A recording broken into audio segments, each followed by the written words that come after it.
Just got home from Spider-Man Brand New Day. I have never seen the theater that packed. I haven't. Not only was the parking lot to the theater full, the parking lot at the business next door was full, and I ended up having to park at a business next door to that business because there was just no spots left. And I got my tickets today, which means the only seats left were front row seats, so I was planted in that swamp-ass throne, staring straight up like I was about to be abducted by aliens. So, that's my fault. I should have anticipated that, but fucking zoinks. Crazy how many people are showing out for Spider-Man. Anyway, is the movie any good?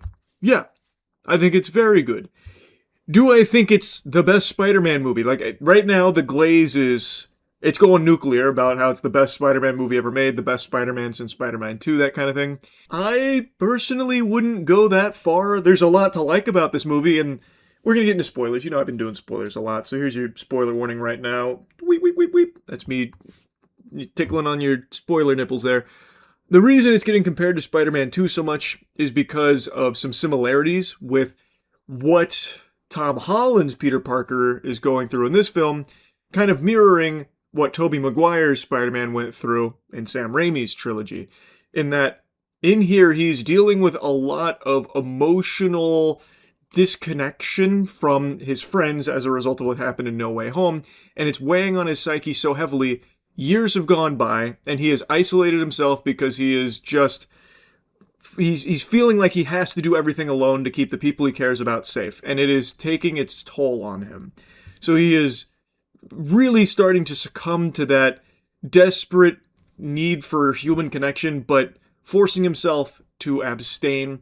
And now the spider part of him is starting to take over, and he's getting like these new power boosts that are also coming at the expense of like his normal humanity.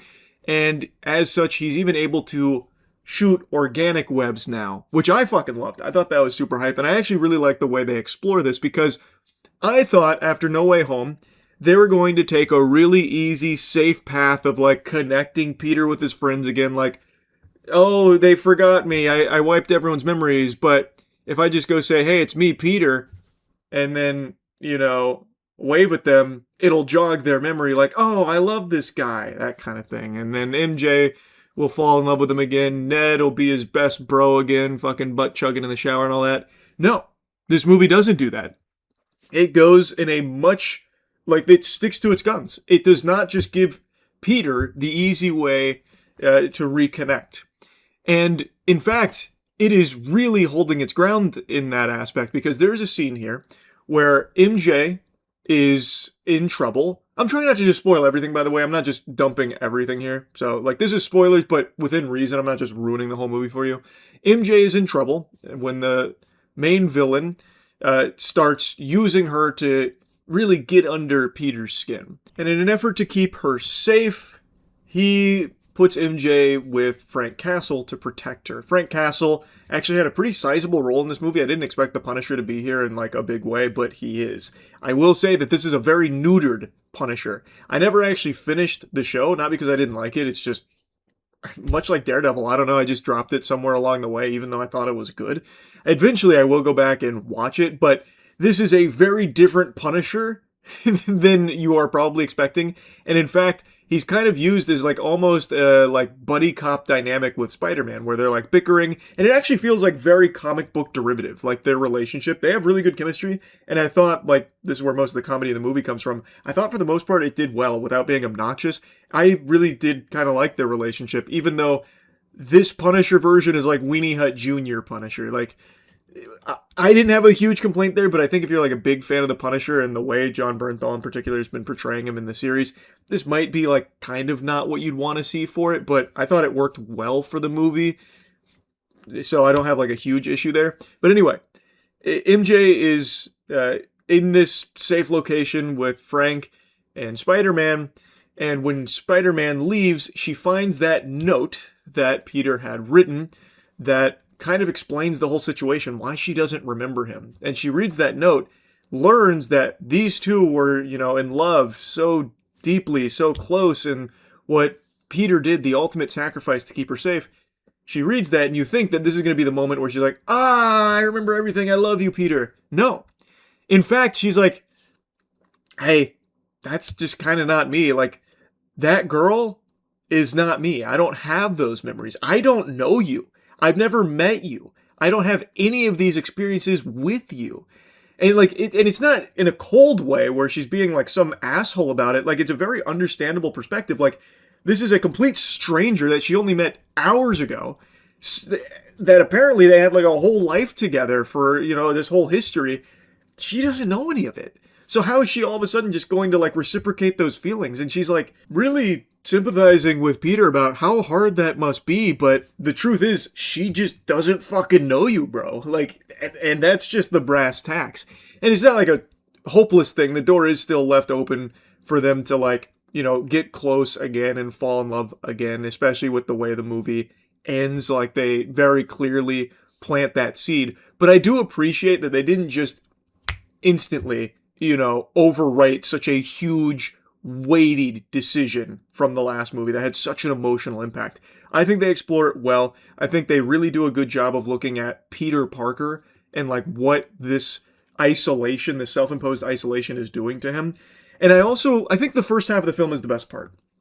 Because the first half of the film, and again, this is why it gets compared so closely to like Sam Raimi's, is because it feels much more grounded as like the friendly neighborhood Spider-Man. He's fighting Scorpion. He's fighting the Hand, Tombstone. Granted, there's not like a ton of scenes with these characters, but it is cool to see it, and it feels very much like a comic book. I think visually it looks really, really good. I think there were some very creative shots when it comes to his action. I thought they fucking crushed that. So like the first half, I have no complaints at all. I thought it was very solid. But somewhere along the way, I think they started to lose their footing a little bit. And for me, I think the biggest symptom of that is their need to bring in Bruce Banner. Like, it makes sense why Peter would go to him because he has the inhibitor and what he's going through. He wants to, like, pick his brain about how, like, can we use this technology for me kind of thing. But, of course, he doesn't, like, reveal that he's Spider-Man or anything. But that's how Bruce gets brought into it, and that's subsequently how Hulk gets brought into it. Because Hulkmania is running wild, brother. Hulk smash. They bring out Hulk where Spider-Man fights Hulk. And the Punisher also fights Hulk, which that was a little silly. The Punisher's bullets really packed an extra oomph where the Hulk was really bothered by him, even though the Hulk would just fucking one-tap him, just insta-gib the Punisher there, which is, you gotta suspend your disbelief a little bit there. But yeah, it felt like they brought in the Hulk just for the sake of bringing in the Hulk, because that's a really big draw. Like, who doesn't want to see Spider-Man fight the Hulk? I don't think it was like a really great excuse to bring him in, and I don't think it hit super hard, and he's dismissed very quickly and never mentioned again. He has like two and a half scenes, and one of them is just an all-out fight with Spider-Man, which I think is a really good-looking scene. I think it's a very hype fight, but then afterwards, they just forget about him, which makes sense for the movie to not have him be like a central character in it. I get it. But, like, why even bring him in the first place for it? Like, I feel like I just didn't love narratively how he played into it. I do like the fight, though, so, like, I appreciate the fight. I think they did a good job there. And then the other thing that I'm kind of lukewarm on is Jean Grey.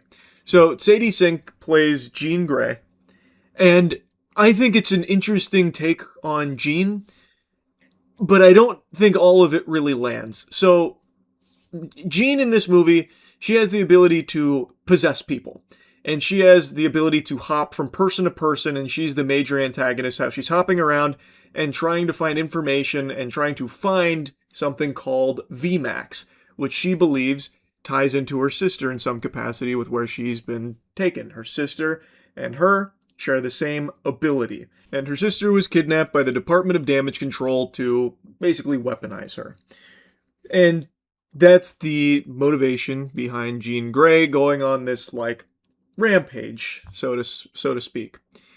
And I think all of that's fine. And I think the performance from Sadie Sink as Jean Grey is also solid. I just don't... like I said, I'm not trying to just ruin the entire movie. I don't really like how it ends with Jean Grey here. Uh, Without getting too specific, she goes into Peter Parker's mind and she has this big, like come to Jesus moment. She gets to, basically talk with Aunt May, and Aunt May really touches her heart, which leads to like some big stuff happening. But why? She not too long ago also went into Frank Castle's mind, and Frank Castle's background, his lore, is extraordinarily sad and tugging on the heartstrings. And Jean kind of makes it a joke like, ooh, man, it's dirty in here. You got some bad stuff that happened. Yeek. So for all the loss he experienced and everything he went through, it's like, gross stuff in here. Like, and kind of like making like a quick little quip about it. And she also goes into Bruce's head, which I would say is far like darker and a lot of like very emotional things that I think probably would have resonated with Jean. I mean, like, Bruce openly talked in a previous MCU movie about like how he's trying to kill himself and like everything that he's experienced, and he has experienced loss too. Like, she went into some like really like dark places. I would say Peter Parker's probably not even like the top one there, but his is the only one that for some reason hits home, where she like actually cared. And of course, like, it does make sense for the narrative here, especially like with the speech Aunt May gives and how it like applies to what Jean's gone through. But like, again, I feel like with some of the minds she had went through as well, probably would have been able to get something similar along the way there too, but she kind of just wrote them off as like jokes, or like doesn't take them seriously. So I found that to be a little odd. Again, I'm not trying to like just spoil the ending or anything, which is why I'm still talking a little vaguely about it. Like, I don't think Jean Grey was bad in this movie by any means. Like, I do think it was a solid villain. I just don't really buy where it ends with her and how it really gets there at the finish line. Now, something that I find to be a big positive here, but I think a lot of people might view as a negative, is this movie does not feel like it is just fodder for the next MCU thing where it needs to feed so much into the next movie, like bleed everything over to the next movie. This movie really feels like very self-contained, which I really appreciate. That's so fucking refreshing, where it doesn't feel like this is just going to be like another assignment in the MCU homework to catch up for the next MCU thing so you know where everything's left off in the canon. It is nice that this movie doesn't feel like it's constantly trying to like shove like these new plots that are going to be explored in later ones. Pretty much everything it introduces in here, it is tackling in here. Obviously, it does still set up for where things go later, like that is still there. But this movie doesn't feel like, oh, that thing that was there for a split second that wasn't fully explored is because it's going to be fully explored in the next thing. That's not really here, which is nice. But I know a lot of people do like that, and maybe you'll walk away from this thinking that the scale was like too small, like too contained, instead of like apocalyptic world-ending stakes like a lot of MCU movies always love to throw in there. This one's much more localized. Like, yeah, Jean Grey could be like a world-ending threat, but she's really not in this movie. This is like a Jean Grey whose powers haven't been, blown up to that level. Like, she's still extraordinarily powerful, but all of the threat is localized to this region in which it takes place, in New York, which is nice. It feels much more like street level for a good portion of the film. Obviously, it extends a little bit in scope past that. It does bring in the new Avengers in a small capacity, but nothing like big. Honestly, the inclusion of the new Avengers almost felt kind of cameo-y, since it is such a small role, and really it only serves for like a hot tub scene, like a little bath scene, and then another scene with like, so can you give me information on that? And it's like, beep, beep, beep, beep, beep. Yep, here's that information. Take care of it. So it's like, is what it is. But like I said, all of this feels like it's all very much like Spider-Man, street level, New York, with the potential, should things go tits up, maybe it goes above there, But I like that it wasn't just crazy, outrageous, world-ending scale off rip like it has been so fucking often. So yeah, overall, I think it's a really good Spider-Man movie. I think they did cook here. I think they fucking crushed it. I don't think it's my favorite Spider-Man movie ever made, but I do really like it. I think it's a very, very strong film. There's a lot to like about it, and if my theater's anything to go on, this movie might actually make $1 billion on its opening weekend. Shit was fucking ballistic. Anyway, though, movie was good. That's really about it. So yeah.